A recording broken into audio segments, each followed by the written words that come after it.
I never thought I'd be one of those people posting their relationship drama on Reddit, yet here I am, hiding in my bathroom at 3 a.m., typing this on my phone while my husband sleeps peacefully in our bed. How did we get here? Let me start from the beginning.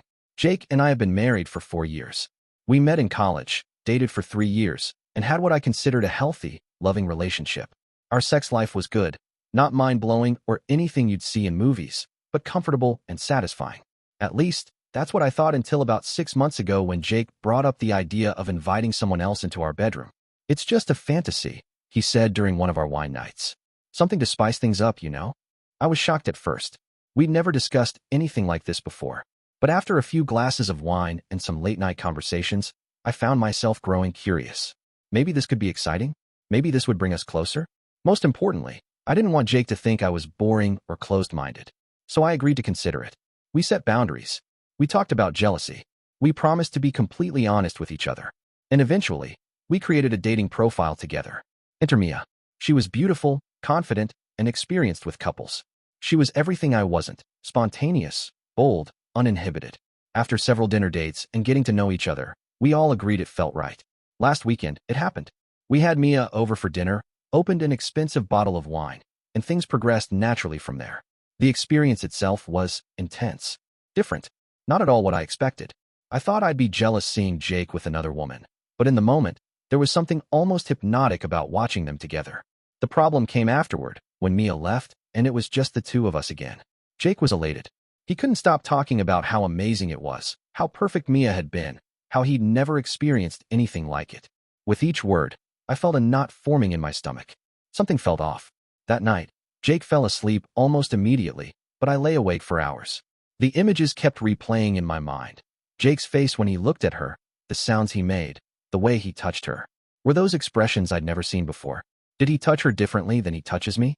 The next morning, Jake suggested we invite Mia over again. Soon, the knot in my stomach tightened. Was I not enough? The question escaped my lips before I could stop it. Jake looked surprised. "Of course you are. This isn't about that. It's just fun, right?" We agreed. And we had. I had. So why did I feel this crushing sense of doubt? It's been a week since our encounter with Mia, and I can't shake the feeling that something fundamental has shifted in our relationship.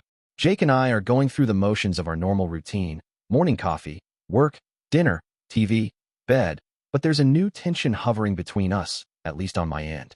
Jake has texted Mia several times. I know because I saw the notifications pop up on his phone while it was charging on our kitchen counter. "Just friendly follow-up," he said when I asked about it. But his eyes lit up in a way that made my stomach clench. Yesterday, I found myself doing something I've never done before. I checked his phone while he was in the shower. I know it was wrong, a violation of trust, but I couldn't help myself. Their texts were innocent enough on the surface. Thank yous for the evening, mentions of how fun it was, but there was a flirtatious undertone that made me feel sick. "Would love to do it again sometime," Mia had written with a winking emoji. "Definitely. Working on S. She's a bit unsure, but will come around," Jake had replied. "S, that's me. Sarah. My husband was discussing me like I was some obstacle to be managed, not an equal partner whose feelings mattered." When Jake stepped out of the shower, I confronted him. Not about the snooping.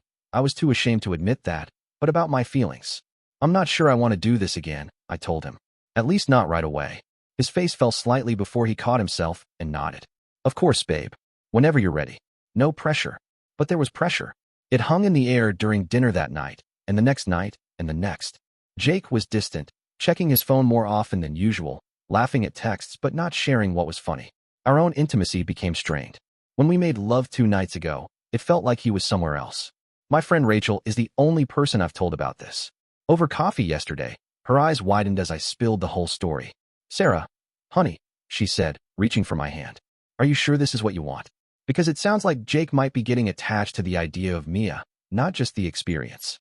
"It was my choice too," I defended weakly. "I agreed to it." "Agreeing to something and wanting something are different things," Rachel pointed out. "Did you actually want this, or did you just not want to disappoint Jake?" Her question hit me hard because I honestly didn't know the answer. Had I been trying to be the cool wife? Was I afraid that if I didn't agree, Jake would find someone who would? Last night, Jake suggested a date night this weekend. "Just the two of us," he promised. "To reconnect." I agreed, hoping it might help clear the air. But then I overheard him on the phone in his office, speaking in a hushed tone. "Not this weekend," he was saying. "Sarah's a bit sensitive right now." "Yeah, I know. Just give it time." He was talking to Mia. About me. Again. Now I'm lying beside him in bed, watching him sleep peacefully while I'm drowning in doubt and insecurity. What if this wasn't just a one-time adventure for Jake? What if he's developing feelings for Mia? What if I've opened a door that can never be closed again? Our date night started well enough. Jake reserved a table at the Italian restaurant where we had our first anniversary dinner. He ordered my favorite wine and seemed genuinely focused on me for the first time in weeks. We talked about work, about the house renovation plans we'd been putting off, about maybe taking that trip to Portugal next summer. Normal couple things. Safe topics. Then his phone buzzed. He glanced at it quickly, smiled, and put it face down on the table. Something in me snapped. Is that her? I asked, too loudly. A couple at the next table glanced over. Jake looked startled. What? No, it's just work. At 8 p.m. on a Friday? I challenged. He sighed. Sarah, what's going on with you? I thought we were having a nice evening. What's going on is that I made a mistake, I said, my voice shaking. This whole threesome thing. It was a mistake, and I think you know it too. Jake's face hardened. That's not fair. You agreed to everything. You seemed into it that night. I was trying to be. I hissed, conscious of keeping my voice down. I wanted to be open-minded for you. But now everything's different, and you're texting her all the time, and I am not texting her all the time, Jake interrupted, but I could see the defensive flush creeping up his neck. He was lying. Show me your phone then, I demanded. His hesitation was all the confirmation I needed. When he finally handed over his phone, I found what I feared. Dozens of messages exchanged with Mia. Some about me, some not about me at all. They had inside jokes already. He had sent her a song recommendation because it made me think of you. There was talk of meeting for coffee, just the two of them, to discuss things. I set the phone down carefully, as if it might explode, and asked the question that had been eating at me for weeks. Are you falling for her?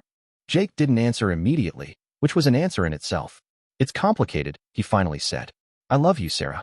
You're my wife. But there's something about Mia that... I didn't let him finish. I grabbed my purse and walked out of the restaurant, tears streaming down my face. Jake followed me to the parking lot, calling my name, but I drove away. That was 3 days ago. I've been staying at Rachel's apartment since then. Jake has called and texted constantly, his messages evolving from angry, "You're overreacting," to pleading, "Please come home so we can talk about this." This morning, I finally agreed to meet him at a coffee shop, neutral territory. He arrived looking terrible, like he hadn't slept. He said he'd ended all contact with Mia. He said he wanted to work on our marriage, maybe see a counselor. He said he was sorry. I believe that he's sorry. What I don't know is whether our relationship can recover from this. The trust is damaged. The image of them together still haunts me. The knowledge that he developed feelings for someone else so quickly terrifies me. So here I am, Reddit. I'm sitting in my car outside our house, trying to decide if I should go in. Jake wants me home. He says we can fix this, but I'm not sure if some mistakes can be undone. Was I naive to think we could invite someone else into the most intimate part of our relationship without consequences? Perhaps. Was Jake wrong to pursue a connection with Mia behind my back? Definitely. Are we both at fault? Probably. The question now is whether there's enough love left to rebuild what we've broken. And honestly, I don't know the answer.